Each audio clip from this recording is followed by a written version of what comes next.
ఏంటమ్మా నీ problem? Misunderstandings, గొడవలు. డివోర్స్ తీసుకుంటే ఇద్దరూ హ్యాపీగా ఉంటారు కదా. చాలా ఈజీగా చెప్పేసావమ్మా. నీకు ఏదైనా చిన్న ప్రాబ్లం వచ్చింది అనుకో, అయితే ఎస్కేప్ అవుతారు లేదా ఆల్టర్నేటివ్ చూసుకుంటారు. వాటిని రిపేర్ చేసుకుందాం అని థాటే రాదు. జీవితంలో ఎన్ని కన్ఫ్యూజన్స్ వచ్చినా వదలకూడదు.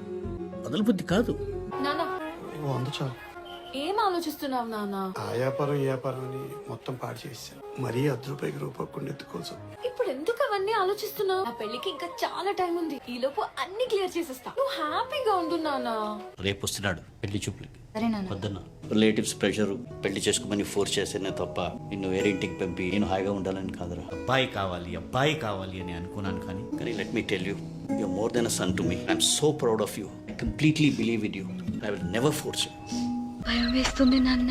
ఆడపిల్లలు అసలు పెళ్లిన కొత్తలో మీ అమ్మ ఎంత గోల్ చేసింది తెలుసా? తర్వాత మీ అమ్మమ్మ తాతయ్య పిలిచిన వెళ్ళేది కాదు. నన్ను వదిలి ఉండలేకపోయేదిలే. రేపొద్దు నువ్వు కూడా అంతేరా. నేనే ఒక్కడినే అయిపోతాను.